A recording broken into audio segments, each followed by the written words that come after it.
Welcome back to another episode. I am Brian, the Unskilled Commander, and you are watching Match 3 of Toxrill, Tokens, Rograk and Keleth, and Cascade. Rograk is going to go first, and yes, I know, as always, I'm saying it wrong and I spell it wrong in the description, but I don't care. You know, because it still seems like Rograk. So he goes first. So, since I've been forgetting the last few times I've done this, turn half, almost. Not turn 0, but not turn 1, turn half. Rograk comes out. I'm going to play a mountain for turn. Actually, no, my apologies. Well, I guess it doesn't matter. Yep, that's all I can do for that, so we will pass. Draw a card for turn, and a Gruul Guildgate comes in tapped. Pass turn.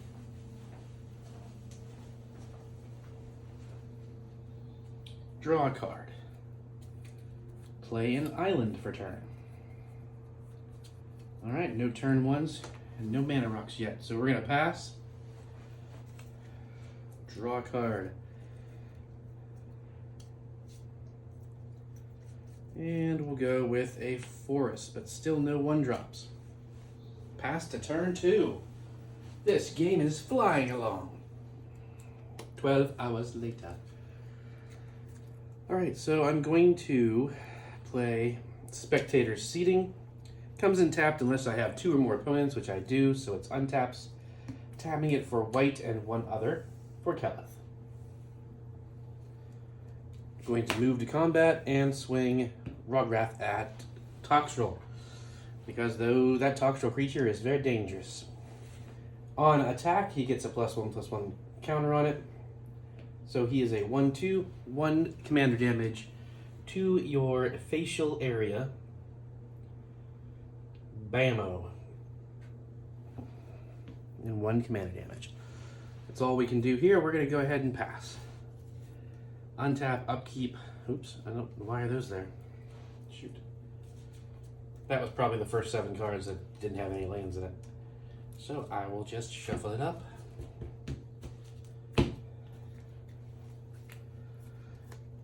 And play an island for turn. So at least now I have all 3 colors. I will tap 1/2 for Ambush Viper. It's a 2/1 flash death touch. And again, yes, I could. Flash means it's instant, so I could wait until, Rograk came at me or something and flashed it in, but who cares? Putting a Death Toucher on the field, I feel, helps dissuade anyone from coming at you. Yes, you could wait and then flash it in and kill something, but then that would die. Whereas this way, no one's going to bother swinging in unless they have something really good, because they don't want it to die. Or they can waste a destruction spell on a little 2/1. We're going to pass.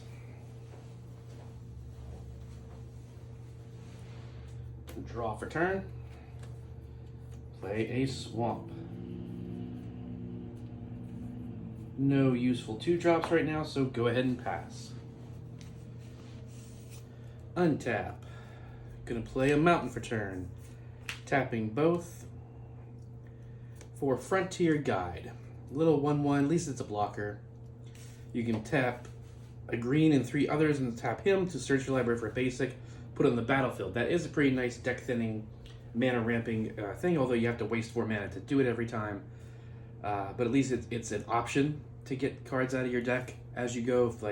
If the game stalls out and you've got mana but nothing in your hand, just start using that to get the lands out of there so that you hopefully gain actual cards you can play. But that's all we can do, so we're going to pass. Untap, upkeep, lay draw. I will play a Plains for turn. Now I have 3 mana to work with. I'll tap 2 of it for a Fire Diamond. It comes in tapped, but it taps for red next turn. Now we will move to combat. Definitely swinging Rograk over in that direction, and Keleth in this direction. Keleth gets the 1, so it is a 2-2, and this becomes a 2-3. Definitely taking it. There's nothing we can do. So we are at 3 commander damage, and down to 37 life over there for Toxrill. And we'll go ahead and block, just because it was kind of a throwaway chump block move in the first place. And at least we don't take any commander damage yet. There's nothing else we can do, so we're going to pass. Untap, upkeep, draw. I'll play a mountain. Tap all 3 for Averna, the Chaos Bloom. Unfortunately, that's all we can do right now. I mean, I can attack with my flashy Death Touch, but again, foolish move. We want to keep that up for the blocking to dissuade people and to actually block and kill something if we need to. Pass turn. Riveting stuff, I know. Let's see what the decks can do. Let's get some excitement here, guys.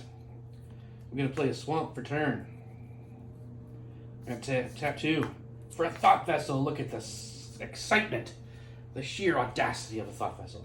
That does give me 2 mana that I could play something else, but I don't have a 2 mana drop. We're going to pass. Toxrill is going to get smacked down pretty hard over there soon enough. Untap. I will play Forest for turn. Tap 2 for a Moss Diamond this time around. Comes in tap, but this one taps for a green. Unfortunately, no 1-drops, but we'll pass. See, this is the kind of stuff I'm talking about. Like, now here's the thing. I could have mulliganed a little bit. I could have tried, and we've discussed this in past episodes. I won't go into, harp on it, but I could have mulliganed to get 3 lands and some 2 and 1-drops in there, or 3 drops even. Which most of these hands do kind of have some 3 drops and stuff, but you see how it's like it's already turn 3 going on 4, and nothing's happened yet. Okay, Keleth, because Keleth is so fast in terms of its commanders, it's doing stuff, but everyone else is just still in the process of ramping.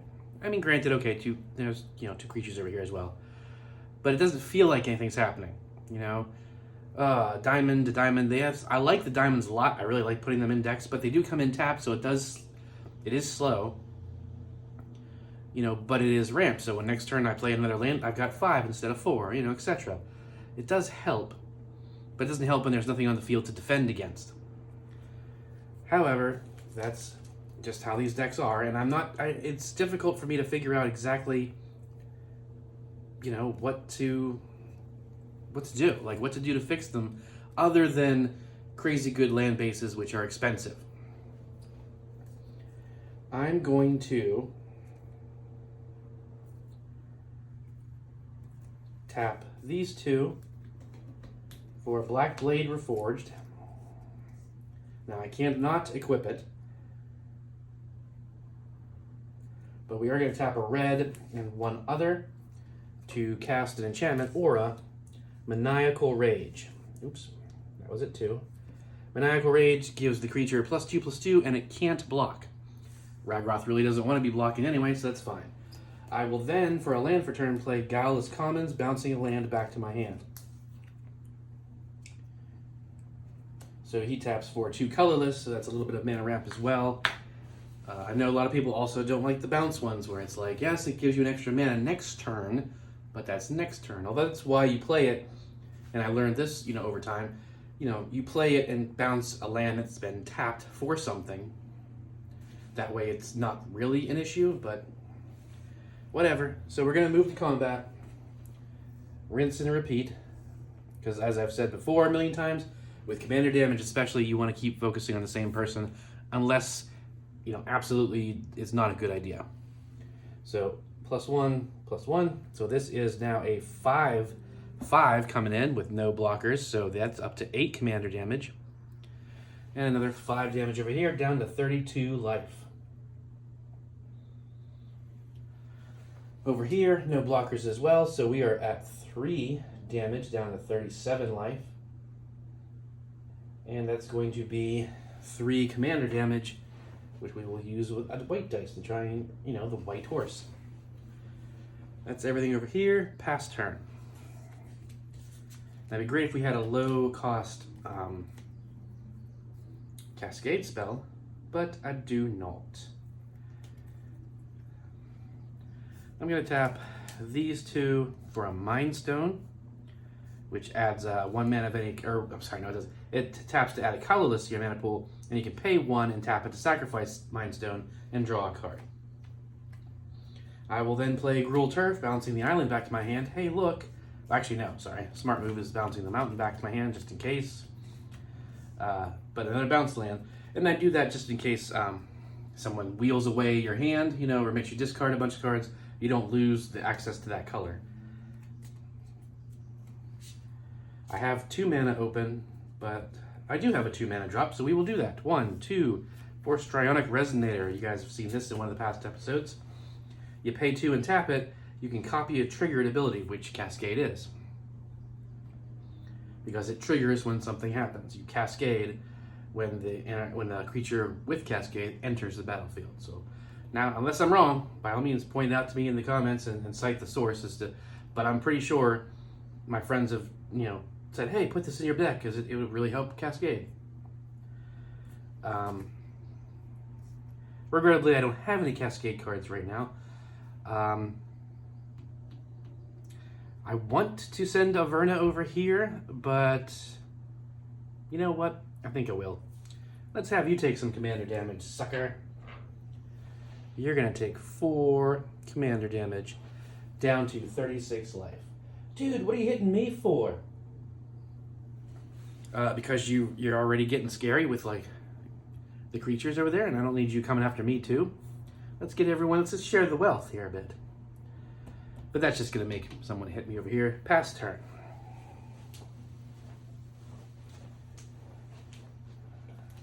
The troubles of magic.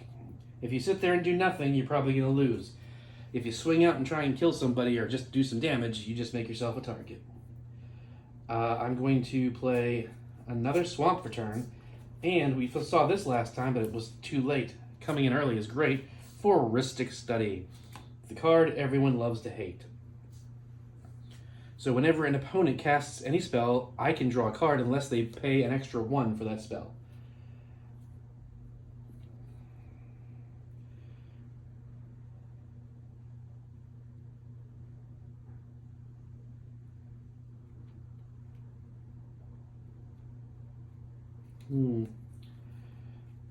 So I think this actually happened last game as well. Oops, I do not have the right colors for that. I don't see because I only have 1 stupid island. So, yep, can't do it yet anyway. But hopefully the card draw will help that. We're going to pass turn. Untap, upkeep, draw. No upkeep triggers. I will play a mountain for turn. And I believe the smart move is to go ahead, tap the 4 to play Minsk and Boo, which creates a Boo token.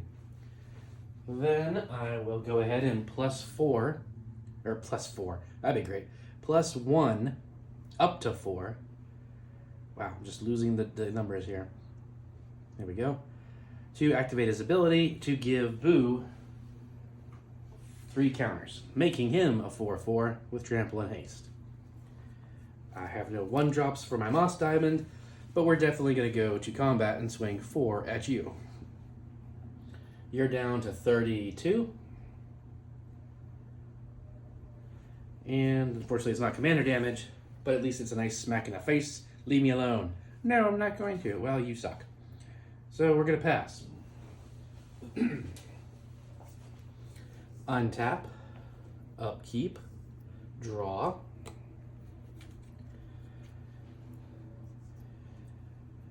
I will play a mountain for turn again. That gives me 1, 2, 3, 4, 5 mana. So we're definitely going to do this. 2 planes. 1, 2, 3, 4. Dictate of Helia. Unfortunately, you saw this in one of the prior games as well. That does bother me that you are seeing the same cards over and over again. But at least they're in different order and it affects the game differently, so it's still semi-fresh. So this gives creatures I control +2/+2. So that's really going to give Rograk and Kelith a big advantage over here. So we're going to move to combat. Once more with feeling. They go up. So now it's 4, 5, 6, 7, 8. Another 8. That is at 16 commander damage. I don't think Toxrill is going to last. One more hit and he's dead. Over here we've got 3, 4, 5, 6. So this is now 6 onto the 3, which is 9 commander damage, and 6 down to 31 life. Oh, I don't think I took the life off of Toxrill. That was 4, 5, 6, 7, 8. Right, 8. So that makes it down to 30, and then another 6 is 24. Whew. Just getting smacked all up in the face. All right, no end step triggers, no any responses from the things, so pass. Somebody better deal with this boy, or else everybody's dead. Untap, upkeep, draw. I will play another island for turn, giving me 1, 2, 3, 4, 5, 6 mana.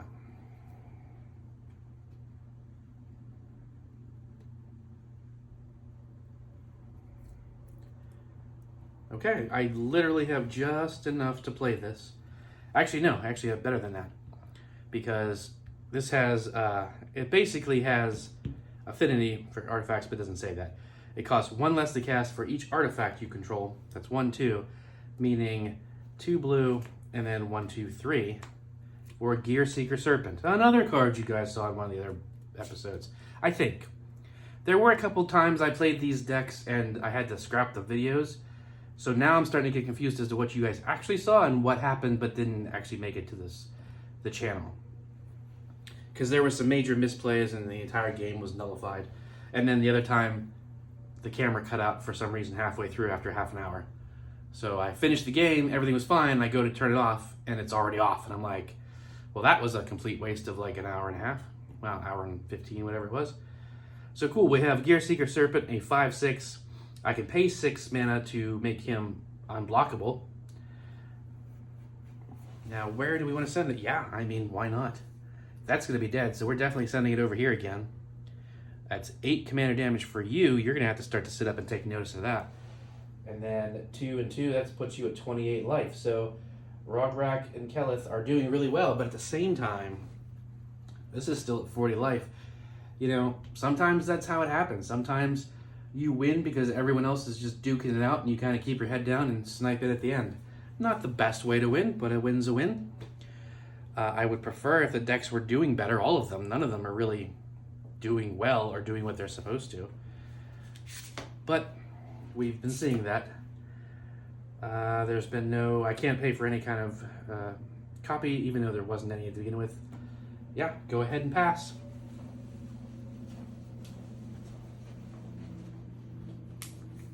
Untap. Oh my gosh. So much stupidity. So I will pay the 1 for Ristic Study off of playing that thing. I cannot, yes I can. I can pay the 1 over here for Dictate of Heliod, thank goodness. Okay. Over here, I can actually pay the 1 there too. See, you guys think these diamonds suck, but look how well they came in handy. So the good news is it didn't affect the game. And I didn't I screwed up, but at least it didn't screw up in a way that affected anything. So, okay, mental note. We have Ristic Study on the field. Pay attention to that. Let's see. I did not draw a card for turn yet. I will draw yet another swamp. 1, 2, 3, 4, 5, 6. Not enough to cast the commander.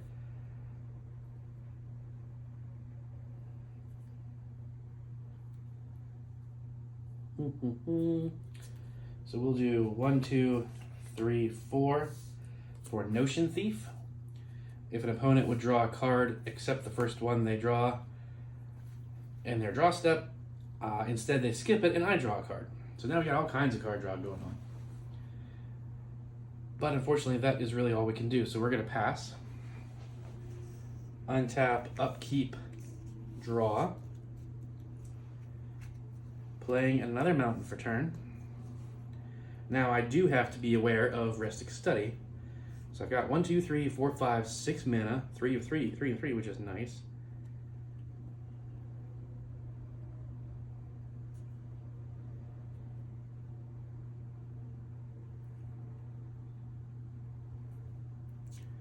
I guess we'll go and do 1, 2, 3 for Gaia's Anthem.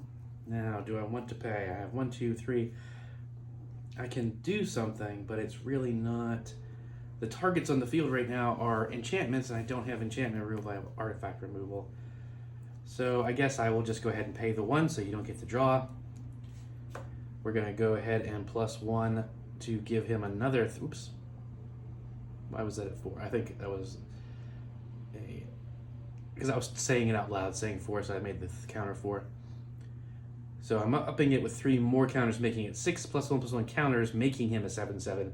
But with Gaia's Anthem, it's actually an 8/8 with Trample and Haste.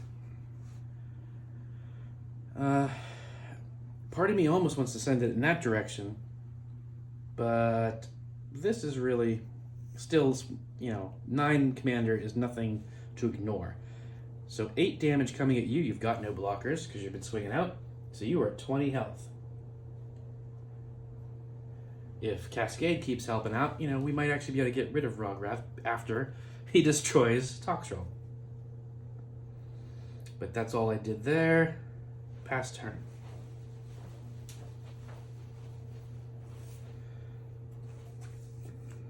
Untap, upkeep, draw. No upkeep triggers.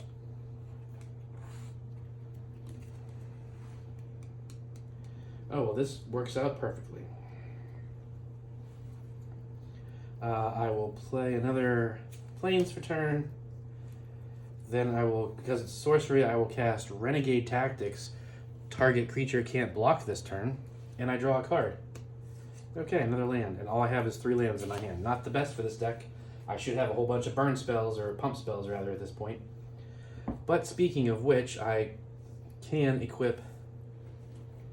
Actually, we'll do that.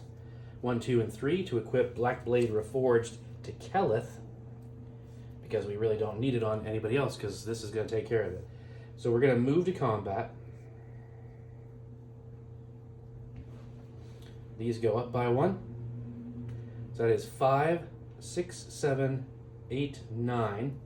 9 unblockable damage at you. That is definitely enough. Boom, smash, dead. For commander damage. Sorry about that there, Toxrill. You didn't even get a chance to do anything. Now, here comes the interesting part. We've got 4, 5, 6, 7, and then 8, 9, 10, 11, 12. Well, ain't that about a bird? Yeah, 12 damage onto the 9. That would be well over. Well, not well over. That's 21.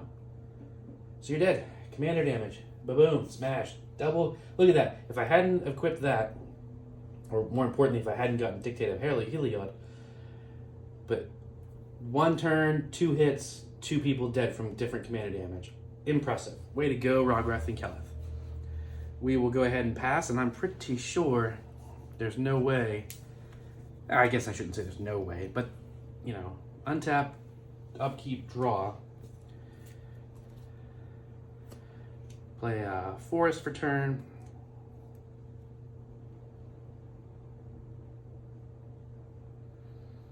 Okay. That may work. We've got 1, 2, 3, 4, 5, 6.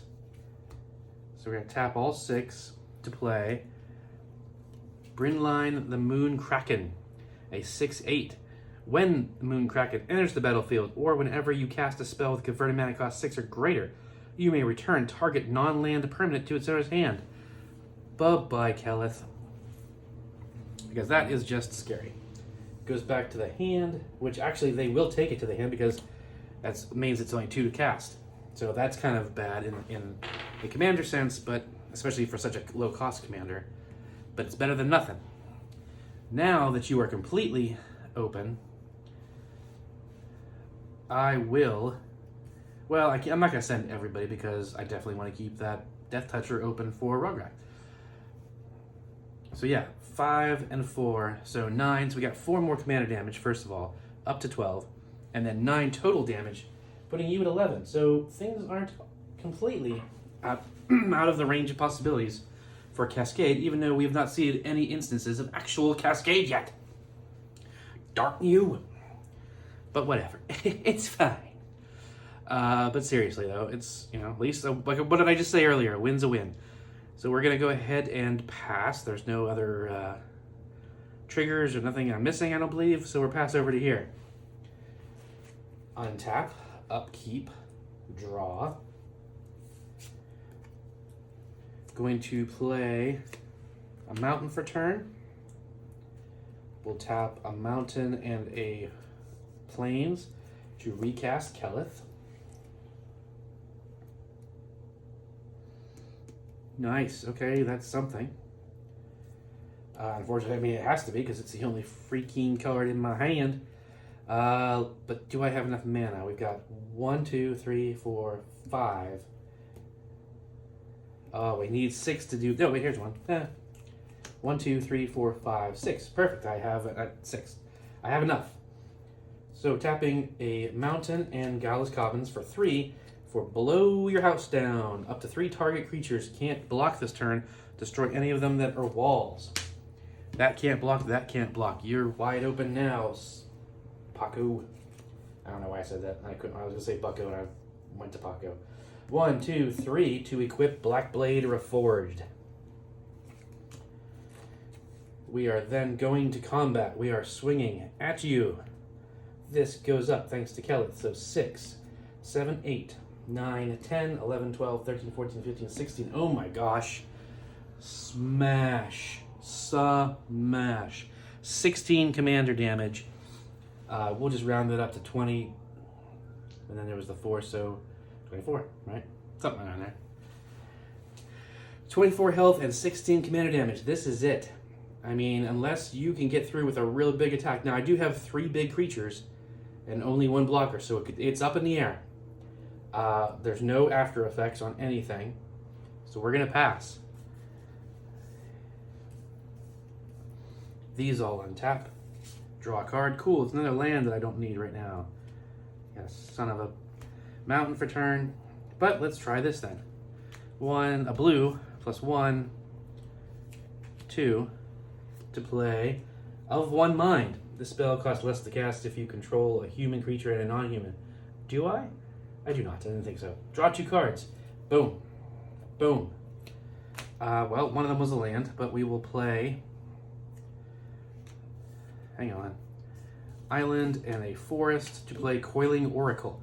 When it enters the battlefield, reveal the top card of your library. If it's a land, put it in the battlefield. It's not. Otherwise, put that card in your hand. It's an 8-drop with Cascade, so maybe next turn if that was going to survive that long.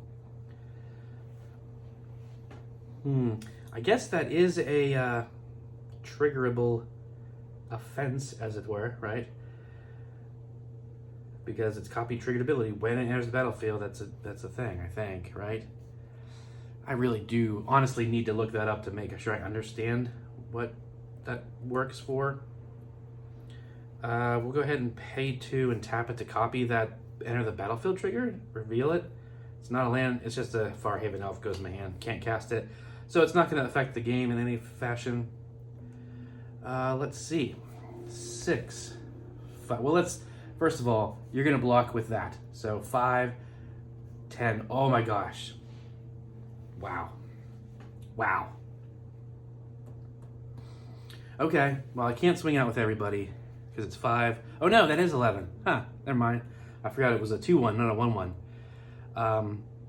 Yeah, so it actually doesn't matter. So we swing out. Obviously, you're going to want to block the biggest creature with Kelith, which is the Moonkraken that does not have trample. Kelith dies, but 5, 6, 7, 8, 9, 10, 11 damage gets through. Boop. And there it goes onto the floor. Boom. Rograk and Kelith so close to a great game. If I had gotten some more pump spells, it would have been faster. Maybe like 1 or 2 less lands in the pump spells, like a 1 or 2 drop +2/+2 type of thing. Could have killed somebody else faster and gotten in on here. Nice job, Cascade, winning in the most ridiculously bland way possible, especially for a Cascade deck that doesn't Cascade. So not the most exciting game, my apologies. But for training purposes, what does that teach us, right? Something's wrong with Cascade. Clearly, we know that. That needs to go back to the drawing board. Tokens, that needs to go back to the drawing board too, because I really do want that to actually make tokens, not just boo. I want it to pump out all kinds of goblin and elf tokens and swing in with just a bunch of little 1/1s. And, boo leading the way, so to speak. So it's not functioning the way it's supposed to, though it still does kind of decent. Just not that game for sure. So that definitely needs reworked. Toxrill, we kind of know how that's going to go. Toxrill is just an immediate target. It upsets me. It almost makes me want to not play the deck and just tear it apart, because what's the point? You sit down with a pod of real people, they're absolutely going to come at you harder than I just did, and I didn't even hold back, really. And so it's almost impossible for Toxrill to really win. I guess he won on the last game or no, I don't remember. Whatever. One time for sure, that the fastest game so far of 34 minutes, we got the 3 pieces because we got his tutors in and was able to make the awesome combo. But other than that, it's really hard for Toxrill to win because he just can't survive long enough because he's a 7-drop. I gotta tweak the land base and then tweak the mana rock ramping within it, make that somehow stronger and faster. Because we're not putting creatures out to block anyway. So maybe the few creatures I have in there, Notion Thief, he wasn't helpful. Right? It's supposed to be card draw, but he just became unblockable thanks to a card, and then he couldn't even stop the attack. So maybe if I just focus on the speed aspect to get Toxrill itself out faster, that's probably the main fix for that deck. As for Rograk and Kelith, there's ways. Obviously, the upgrade would be to make it an equipment deck, which we've discussed before, and I'm not going to do. I want to make it work off of pump spells and some enchantments. I actually want to take some of these equipments out because that negates what I'm saying. It's oh, well, you've got 4 or 5. I probably have 5 or 6 equipments in here, which is well, if they're in there, then maybe you should go just equipment deck. But then that's my Kemba deck. And I don't want to repeat, and I don't want to copy everybody else. So I might take some of those out, but it still needs, with such low-cost commanders, I need to focus on something I don't believe I have in here, is maybe I do need to put burn spells in here, in addition to, obviously the commander damage is the win, but there's only so many pump spells that are an instant for 1 or maybe 2 at the max that +2/+2 or +1/+3 or plus whatever, and then of course if I use them, then they're in the graveyard and that's enough to kill 1, maybe 2 people. How do you get the third person dead? Things like that. So yeah, these all definitely need to go back to the drawing board, and I need to really rethink most of my decks. Do some research online, see what kind of cards other people have in their deck, and then just cherry pick this is a competitive level deck. I'm not going to copy this, and I don't want that. But that card there seems interesting. That fits into Rograk's style for me, or whatever. But yeah, so there we go. Cascade wins. All my decks need work because of crap, which is upsetting because they're not. I only have so many cards to work with when I build a new deck, and also, like I said, I don't want to, and that's the tricky part of this whole journey we're on right now with the Unskilled Commander. The goal is to get better. The goal is to learn to monitor board states more, understand, read my cards fully so that I'm utilizing them the proper way, and upgrade the deck so that they function better. But the opposite of that is I don't want to net deck. I don't want to just copy someone else's success, because then it's not my deck, is it? It's somebody else's. And then why don't I just let them play it? Oh, nice, of course. I went the entire game without bumping this thing, and then I bump it afterwards. But I think you see what I'm saying. So there's this little war going on with I want to get better, but I don't want to be cheap and just be I'm just gonna buy the absolute best cards and spend like thousands of dollars on each deck. And first of all, I don't have the money for that. That's just insane. But you know, it's tricky, and I have so many decks that it would be stupid to try that. So we have to find a nice middle ground. We have to find a point where we can get these decks to the point where they will win 1 in every 4 to 5 games against real people. That's my goal. That's always been my goal, is I want to win 1 in 5 games. Because most of the time, when I go over friends' houses or they come over here and we have a big long game night that's like 5 or 6 hours, we get about 4 to 7 games in. I want to win one of those every time. That's it. Doesn't seem too unreasonable, right? And I think, you know, together with you guys, if you're watching and you're helping in the comments and you're making constructive suggestions, then I think we can get to that place for not only myself, but hopefully others as well. So I believe this is going to be, well, this isn't the last episode necessarily, but this is the last episode I'm filming before launch, which has been a lot of them. After this, it should be, it depends on when I'm going to put the special little one-shot in, whether I put it in earlier or wait until January. But this game takes us through the end of the year and through January, actually, with 1 episode a week. If you've been here the whole time or you jumped in and you've been watching some of the episodes, thank you so much. That's awesome. I hope you had fun. I hope you enjoyed it. And at that point, around the end of December, beginning of January, we'll evaluate, see where the channel is. I do not expect it to be crazy huge or big at all, but we'll see if there's actually anybody watching and following along. Then we'll go from there. If so, cool, I'll make a whole bunch of more episodes. If not, well, then I can just do this for myself and stop filming it. You know, I'm not trying to make money off this. I'm not trying to get famous, so it doesn't bother me if, well, I mean, I would like it to be fun. I'd like people to watch and enjoy it, but you get what I'm talking about.